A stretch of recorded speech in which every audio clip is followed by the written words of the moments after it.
Hey, I'm Froglord, and you're watching Metal DNA.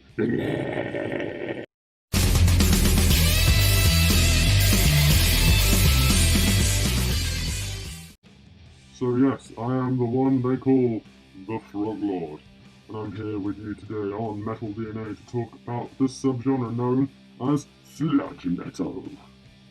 So, when Metal DNA first approached me, asked if I wanted to talk about a particular subgenre, my first kind of idea was to go more towards talking about black metal. I think certainly in the thousands upon thousands of subgenres that there are, black metal has the most colourful history, let's call it. I'm sure we're all very well aware of the strange goings on in Norway in the early 90s and all of that lot. So I thought, we've had that quite a lot of times. Maybe I should also stick to, on brand with the whole Froglord thing, and stick to sludge metal. Although I find it's a very hard subgenre to talk about. Whenever friends ask me, say, "Oh, what kind of music is sludge metal?" or whenever I hear friends talk about it as well, the description always seems to change, be slightly different. Everyone seems to have their own kind of spin on it almost. I know there's fundamentals which tend to follow through, but there are differences, I think, through everyone's perception of it. I'd say a big reason for that is because since its inception from the early 90s, mid 80s with bands like the Melvins, the sound has changed quite dramatically in the last 20 years, I'd say, but it's still somehow retained with the label of sludge metal. So yeah, mid 80s, bands like Melvins, and then you get other bands like I Hate God coming along, Acid Bath, of course. It was a very doom metal, heavy, full, thick sound that had a lot of hardcore punk, and I'd say maybe even more thrashy influences. Certainly with the vocal style, I'd say there was a lot more of just like shouty, kind of thrashy vocals going on there, and even with the guitar, a lot more like faster, palm-muty things going on. So I'll be honest, I've not spent the greatest amount of time with the early sludge scene, which I'm somewhat embarrassed to say, but that's just how it goes, I guess. There's so much out there, you can't always get around to it. At least not in detail, anyway. I think bands like Acid Bath, they've been one of those bands that were kind of very hybrid and broke out of their limited catalogue, the sludge metal thing, and they had so many different things coming in. And one thing I've always really appreciated about them with their stuff is the mixture, the softer, more mellower parts going on, and then you come in and go do do do do, which has always been good fun. And then it goes from this almost, I wouldn't say accessible sound, but this doomier, more powerful sound with dark, grittier influences, almost black metal-esque in time. Bands like Meth Drinker, where it's just like horrible and disgusting, and it kind of makes you want to just like shit into your own hand and smear it over the walls. Which is almost a massive contrast from like those early bands, especially like Melvins, who we think of their album cover like Houdini, where it's like this like popping, vibrant colour, but then it's quite heavy, the contrast and sound. And then we come into, say, the early 2000s, and I think that's when sludge, for me at least, I would say, it has particularly evolved into this more kind of stoner doom element going on, especially instrumentally. You look at the riffs; it's it's a lot more hypnotic kind of riffs and everything like that going on. But then the actual vocals seem to have shifted away from your lower register, like shouty, more thrashy, hardcore punk style, and more towards like like a higher range like black metal thing. And for me, bands like Weed Eater, their first album and Justice for Y'all, which it's just it's got this real gritty but quite, I don't know, warm kind of energy to it. So it's almost like the happy version of black metal, I'd say.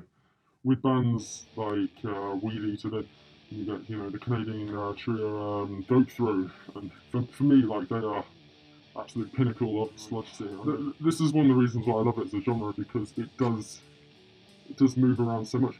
And you get like the more like progressive sludge metal, like the early Mastodon, which has often been given the progressive sludge label, and that, even though it doesn't necessarily, we wouldn't like consider Mastodon to be sludge as such, certainly not the late stuff, but like the early stuff, but it still has that kind of that raw,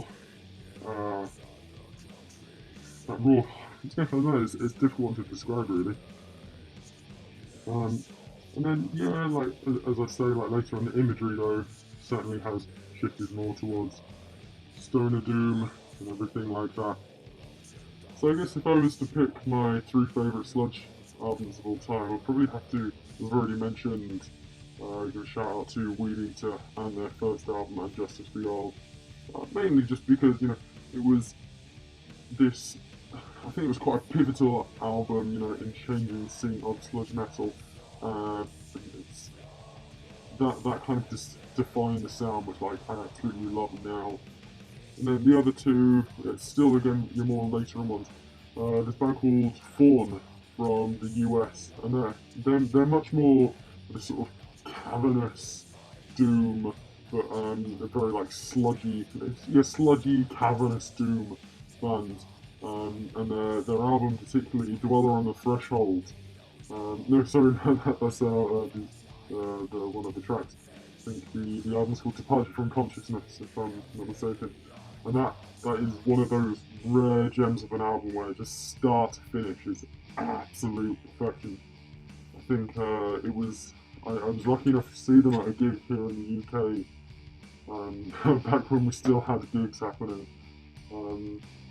About a year ago in Leeds, I think it was, and it was just in this fairly small room. There was maybe about 30 folks in there, and just the absolute wall of sound that came towards us. And they had this smoke machine going on, which just completely filled the room. You could barely see your hand in front of you, let alone the guys on stage. Fortunately, I was like right in front, so I could smoke everything out. They had just like a soft glow from the soft red glow from the light going on. Just yeah, I was hands down one of my favourite albums and favourite gigs that I've seen. And then as for my third favourite sludge album, that would definitely have to go to Dope Throne's 2015 album, Hochelaga. That's that again. It's another one of those rare gems where just start to finish is impeccable. I think there's the one track. That's the album with Dry Pisser on. Every time, just driving my car and it just comes on, it's like just crank up full. Like, it's just amazing instrumentally, and then the vocals just has this like wild, insane, carnal feeling to them, and I love it. I think those 3 albums in particular encapsulate everything that I really, really love about sludge metal and the energy and the atmosphere that it creates.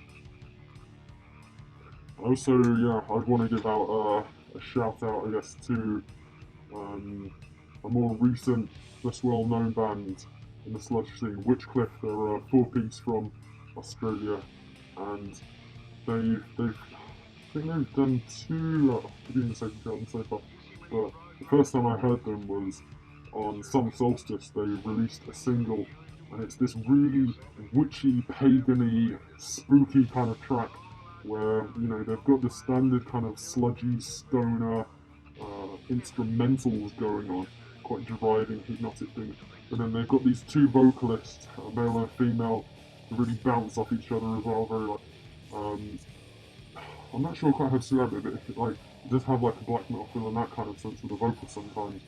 But it almost has this, at least with this track, this feeling that you're walking through the woods just as it's getting dark, and you come across cabin, and then I don't know, some kind of witch's coven.